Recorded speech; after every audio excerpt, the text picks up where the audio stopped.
Sal Capaccio joining us on the Western Hotline. Good morning. Happy Wednesday. Game is tomorrow night.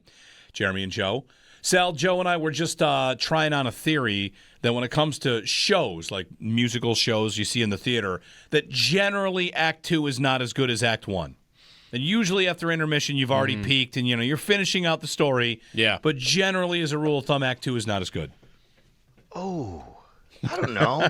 Really? I don't know. I don't know much to back it up. In Wicked, terms of this is definitely true. Wicked. This is so hard Okay. to top the end of Act 1. Book of Mormon. mean- Book of Mormon. I would say that Hamilton Act 2 is definitely worthy. Hamilton Act 2 is good. Yeah, I was just thinking. I think Hamilton's one of the last really good, theater shows I've seen. I've seen it, enough of them. It's been a while though, to be honest with you, and I don't think I would subscribe to that theory. I think that that Act 2 can be very, very good in a lot of places. I'm ready for the shows. I'm ready for the bullpen, the YouTube chat to just go off Unleash on on- show tunes. Like, here we go. Yeah. Give me a full breakdown of Showboat, Les Mis. Like, Yep, let's have it, bullpen. Let's have the chat get after that. Anyway, good morning, Sal. When do you leave? Like, what's the schedule for a Thursday game? The players, I'm sure, feel weary, and you as well. Like, I gotta pack and go to Houston. Yeah, for sure. So there'll be some packing this morning. So as you guys know, as the radio crew, we do travel on the team charter. So I'll give you a peek a little bit on what the day looks like for them and for me, because it all kind of gets intertwined a little bit. So today on the radio, I will still have Sean McDermott's weekly radio interview today on the Extra Point Show. I will not be hosting, though. It will be Zach Jones. Zach will actually have me on with Sean McDermott and throw it to me. I'll have Sean McDermott, and he will give the injury update. And the reason for that is that we don't have me hosting and doing it is because we have to get to the airport. So the team will have meetings today. They'll do a walkthrough of some sort, some sort of practice today, however they want to do it, but it's not open to the media, anything like that. It's a normal, I guess, travel day like you would do on a Saturday morning before a Sunday game. I'll go down to One Bills Drive. I will interview Sean McDermott. We'll get the injury update to see who's declared out of the game. We'll have that for you on Extra Point Show today. So listen, I believe it'll be about 10:30, so people know, from Zach Jones, and he'll throw it down. And then early afternoon, have to be at the airport, and then team flies out. I'll be on that charter, and we'll get to Houston. Generally, what happens in road trips is the team gets to the hotel of the city we're going at about 4 p.m. the night before, and then you have meetings and dinners and all the things that go into preparing for a game. All right, and Houston, which is a gigantic stadium, right? Yes. Like the mere size of it. Yeah, and it's like, you guys know, every away game, I take a picture of the radio booth and the view from the visiting radio booth. And it's quite fascinating to hear the responses and see the responses online, which is, oh my God, that's a terrible view. Why did they put you in the corner? Wow, that's super high. Wow, that's low. That's really nice. Good job there. This one is very high. It's one of the higher booths because the stadium is like a box. It's a really big stadium, but it's steep. It's a steep stadium, and the radio booth is up top, and it's like a big box. Now, it does have a roof. I believe, from everything I understand, we are expecting the roof to be closed. It has not officially been announced, but I think there's a slight chance of rain, and just because of the way they normally operate, I think the roof will be closed. But yes, it is a really, really big stadium, but more so, guys, it's like a box, and it goes kind of straight up, if you will. All right. Well, Sal, let's get to the injury report and players we're watching. We know a number of players, of course, get their bodies right. I'd said that earlier in the week when I saw some veterans missing practice. I thought, all right, McDermott in my ear saying I want vets to get healthy. Is it a little bit more, though, it appears, with some of these players? What are you looking at on the Barnes Firm injury report? Yeah, so a few guys have not practiced at all this week due to injury, so I'm expecting they wouldn't be able to play, but we'll see today from Sean McDermott, and that includes tight end Dalton Kincaid, wide receiver Mecole Hardman, who's dealing with the calf injury that we know of. And I was just about to say Fedarian Mathis, but actually he changed. Fedarian Mathis went from a no participation on Monday to limited on Tuesday. Curtis Samuel, though, is also another one. He did not participate for 2 days in a row, dealing with elbow and neck injuries. So you'd probably see that's trending towards him not being able to play. Khalil Shakir did not participate for a couple of days due to personal reasons, but I can report because his wife did post on social media they welcomed in their first child, a baby girl. So congratulations to him. So I would guess that he'd be available to play. It's not due to injury. The other guys, everybody else is pretty much limited except for Shaq Thompson has been a full participant, even though he's on the injury report. So we'll see where a lot of the limited guys go. The Bills held walkthroughs the first 2 days. Now, Monday was pretty much a true walkthrough, and there was no media watching or anything like that. Yesterday, McDermott said it'll be basically a walkthrough today. When there's a true walkthrough, the media can't really watch. We watched, so it wasn't a true walkthrough. But I will tell you, I think what he meant was, and what we saw was, it wasn't a full on, to the wall practice. You know what I mean? So I think they're trying to keep the guys' bodies as fresh as possible. So that being said, the reason I'm telling you that is yesterday's report is still an estimation of what it would have been if it were a full practice. Okay. So what do we think the numbers at receiver could look like if Samuel and Hardman aren't available? And Hardman, I guess, is more of a returner question than he is a receiver question. Yeah, I agree, Joe. And it's a good question because I could look at it and say, you've been kind of rotating Elijah Moore and Curtis Samuel anyway at certain times, right? One's up, one's down. If Curtis Samuel's down, that means Elijah Moore's up. Okay, so where does that leave Keon Coleman? Because you do have Mecole Hardman and you do have Gabe Davis, and Tyrell Shavers obviously isn't coming out of the lineup, I wouldn't think. If you want to get Keon Coleman on the field, it might be because Mecole Hardman's spot is open, but Mecole Hardman's really only a return man. So to me, that's why you re-signed Brandon Codrington. The Bills did re-sign Brandon Codrington yesterday to the practice squad. They can elevate him. Now, that won't happen until tomorrow, just so everybody knows. That doesn't happen today. Rules are different for Thursday night. If they elevate Brandon Codrington tomorrow, that's your replacement for Mecole Hardman. It's not a receiver replacement. Where does that leave what you want to do with Gabe Davis? Do you still elevate him after last week's game? I think you could totally justify that. Mm-hmm. But you'd also have to think, well, Gabe just came back after not playing for so long. Is 4 days too quick of a turnaround to get him another game in? I don't know, Joe. It's a good question. I really don't know how they want to handle it. And then, of course, there's the other part of it, which is, has Keon Coleman done enough to get back into, I guess, good graces or whatever you want to say to be on the field? Yeah. Sal, we were talking about that earlier, the idea of trust with Coleman. And I don't think it's the kind of thing he can kind of get back in 3 days or even really 3 weeks. What they're going to want to see is, months, years of trust, presuming he's here for that. So I wonder, if your thought on McDermott, and, he, of course, is a football coach, and he also wants to help a young guy. Like, he's 22, he's young. I think a lot of people would understand that when you're that young, you might make mistakes. So McDermott could almost have two ideas here, that I'd love to see him grow and become a better version of himself. But also, I coach a football team, and walking that line might be a tightrope. Agreed. I think at this point right now, he's got to make decisions that are in the best interest of the football team, having it in mind, of course, with the young man in his career. But right now is not the time to, you're not going to put Keon Coleman ahead of the team at this point, right? Yeah. The team has to come first because there are so many guys who rely on him. Listen to the things that were said in the locker room after the game.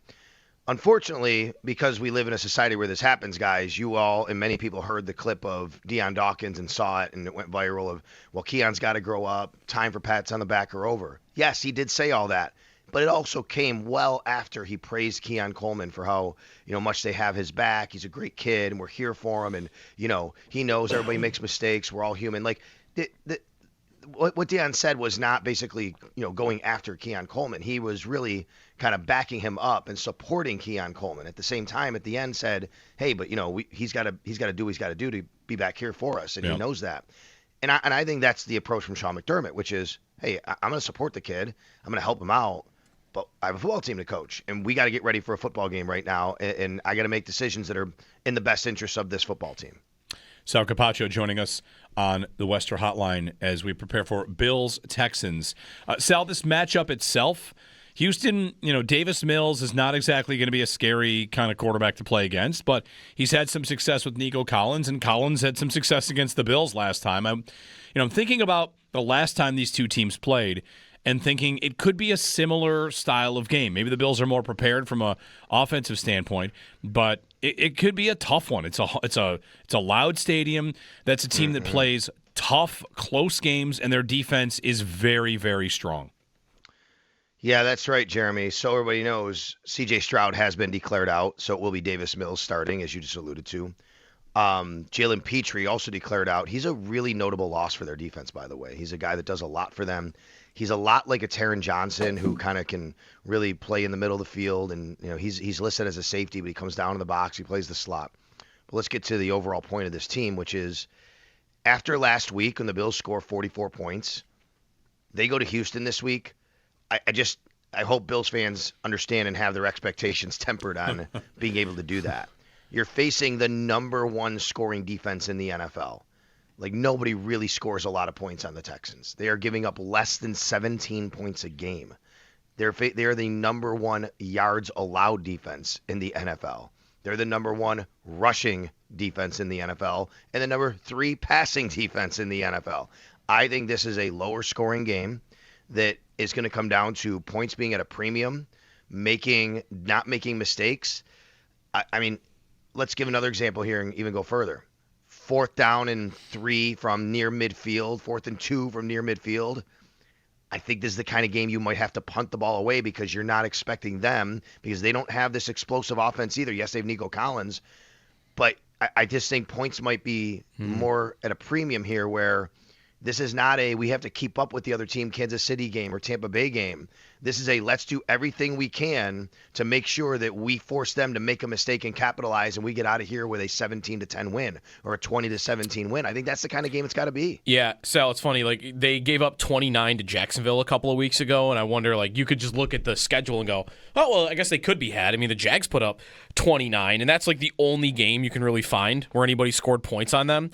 And all you got to do is look at the fourth quarter in that game. Well, it's the fourth quarter. That's the Houston offense. But what I was going to say is, like, the Houston defense is giving up 3.9 yards per game or per play. 212 yards of offense in that game. How did Jacksonville score points? They got a punt return touchdown. They got a fumble like inside the 20-yard line, so it was a 19-yard touchdown drive. Like, the one game they actually gave up points, their defense actually was amazing in it. Yeah. No, that's right, Joe. And, I mean, if you look across the board, all their numbers and everything they do, third and third down defense, the only thing they're not like top 10 in of a big category is sacks per pass attempt. Oh, they're 11th, right? They're close to 8% of dropbacks. This is a team that really, guys, it just lines up with 11 guys. They don't get super duper exotic on a Thursday night. They probably won't as well. Try to do a lot of that, but they don't. That's not in their nature. But you know what it is? They just go after you, and they're good, and they have good players, and they beat you one-on-one. They're physical with you, and they're just going to say, we're better than you. We don't have to do all those things to disguise and trick you, because we're just going to beat you. And last year, the Bills were very, very – this is their worst game they played offensively last year, right? And wouldn't we agree? Yep. The worst game Josh Allen played was last year, in Houston. So I just think it's that kind of game. Now, let's flip it to the other side. This also isn't a team – that's going to, and should not have been, it has not been able to, I should say, really run the ball like other teams have run the ball, and will say, we're just going to go run the ball against the Bills and have all this success. If they do that against the Bills, that's a serious issue, because this is a run attack for Houston that is bottom third in the league in pretty much all the metrics running the football. They aren't a team like the Tampa Bay Buccaneers, who we know are very good at running the football, and they were able to do that against the Bills. The Miami Dolphins a couple of weeks ago, it's the one thing they were able to do really well, and they have been able to. Like, I just think the Bills need to be able to shut this running game down, because that's not something they do well. And then you put the ball in the hands of Davis Mills. To me, this game is you shut down Nico Collins. The Texans' game plan is, to me, going to be similar to the Falcons' game plan, which is get the ball to Drake May, except switch out the name, Drake London, except switch out the name Drake London for Nico Collins in this one, because Nico Collins can really go off, and he hurt the Bills last year. If you shut down Nico Collins in this one, that's where I think you have the best chance to win. It's really just Collins, right? Because otherwise, the run game, Sal's a combo of the running backs aren't really that impressive since Mixon got hurt. Chubb is not the same player at all after all the injuries he's had. Isn't that wild? He was so good for a while, and then he goes to Houston. You're like, Well, the injury. I also say I think part of it is the offensive line. That's what I was going to say. That goes to the pass game too, right? Like, that line is one of the worst in the league and has been for really the last couple of years. So it's the run game, and also, like, the Bills' pass rush has not been as productive the last couple of games, and this feels like a game where a Bosa and a Rousseau should be able to get after it. Yeah, I don't disagree with that. So I think that the Bills' pass rush in this game should have some matchups and opportunities to be able to win. But they're going to have to get there because, like I said, they're going to have to. Houston's going to be looking for Nico Collins, and they're going to probably want to play a little bit of the quick game and then take a couple shots downfield when they get a chance. And at the same time, I think if you're Houston, you come into this game and go, look, every team's run against the Bills. We're going to try and run against them. And if they can start to control the game on the ground, then it becomes a bit of a different game. The Bills just can't let them do that. Sal Capaccio joining us here. We'll get some calls in with Sal, and I've got an email question for you as well, Sal. Zoe in Buffalo is going to lead us off, though. Hey, Zoe, good morning. Good morning. How y'all doing? Good. Good. I wanted to say a little stuff about the Keon Coleman situation. It wasn't his first time. It was his second time. The first time, I think they held him out for a couple of series. That Patriots game, and he came in and he got stripped. He fumbled. That was a not good feeling, a look for him. Then it happened again. Got to get through his head. And I understand, what you were saying earlier. If you performing good like Tyreek Hill or, prime Antonio Brown, and you having these meeting problems, but you performing, they're going to be a little bit lenient. You haven't shown anything. I see your mouth open on the sideline more than you getting open. That's not a good thing. But the important part of him going over to these meetings in the morning or in the afternoon is helping out his IQ on the field. His IQ too much is not there. Don't get me wrong. I did see sometimes that he was open. Josh Allen didn't look his way. That's probably because of the confidence issue. But the IQ part of it, like what you see from Gabe Davis or Mac Hollins, is they know when to sit into a zone or when to stretch their route to get past the zone. Sometimes he kind of struggled with that. Yeah. And the route is it become lazy. So you come into the meetings will help out with the IQ test of you watching film. You're getting a cheat code in a way to when to stretch the zone out. If you see they running that type of zone, you got to carry it up 3 more yards. Gabe Davis is pretty good with that. That's why they have that type of chemistry. You know what I mean? Josh roll out his way, know when to sit. Sit down right there, and he's going to find you. Keon is not doing that, and he don't see that. And that's probably another reason why Shavers didn't make the team before. He's a great player, but that part of the IQ of knowing when to stop and sit in the zone and when to stretch the zone or when to stop is short. That's the important part. We've seen a little bit of that in that Saints game when Allen threw it to Shavers, but he thought Shavers was going to stop, but Shavers kept going. You know what I mean? Coleman's having that problem right now. Yeah, Zoe, thanks for the phone call. I wonder, Sal, to make a bigger conversation here, like the meeting, right? It's a Friday meeting, and it's a couple of meetings to have been late for and or missed. And I wonder, we get the Bills story, which is, and they're only going to tell us so much. They're not going to bury the kid, like we said. I wonder if the head coach, the coordinators, if his teammates think he just doesn't take the meetings seriously. That's why he's late, or whatever the factors could be. Yeah. And I also want to jump on the point that Zoe brings up about like football IQ. A receiver in this offense, the football IQ is simply you must match with the quarterback, and that's really it, right? Like your football IQ is, do you know what Josh wants you to do? I think Zoe hit a lot of it on the head. Good call, Zoe. I agree a lot with what he said, which is it's not just being on time. That's a big deal, and that's why he was benched. It is exactly what you said, Jeremy, as well. Taking these things seriously, and we don't know exactly what he's doing in or out of the meetings. But this is why the meetings are important, because you're not on the same page as your quarterback sometimes. And that's what these meetings are for, to understand a lot of that. And I said yesterday, I think there's an argument to be made that Gabe Davis is the best scramble drill receiver Josh Allen has ever played with. It's maybe Gabe Davis isn't the best scramble drill receiver in the league or the Bills or the last 20 years. But for Josh Allen, he is, because he understands Josh. He understands his body language. They have chemistry. They work on that. They talk about that. Gabe Davis is a student of the game. Okay, we can make fun as much as we want of, he won the Iron Bill for 2 years in a row, and that's a reason why you sign guys, because of culture. That's taking your work seriously. That's what that is. That's exactly right. That's exactly right. And people can just make fun of that stuff all you want, but all those things get intertwined together. They don't mean that you're going to be the best receiver or the best player in the field. I get it. But they're all little boxes that you check along the way. And that's why it matters. And Tyrell Shavers, Joe, you made this point consistently in the offseason. It's such a good point now to think back. He's the same age as Gabe Davis. He's been here for 3 years, right? Mm-hmm. When we talked about Gabe Davis coming back, and people were like, are you nuts? So he's old. No, he's not. He's the same age as Tyrell Shavers. But I want to flip it around because you're right. Tyrell Shavers has been here 3 years. He has worked with Josh Allen for 3 years. He understands all these things. This is why it's important for Keon Coleman to pay attention, to be on time, to understand, to work, and all those little nuances with this quarterback and this offense. Yeah, it's like Shavers, McDermott's saying it, like the ball finds who works hard.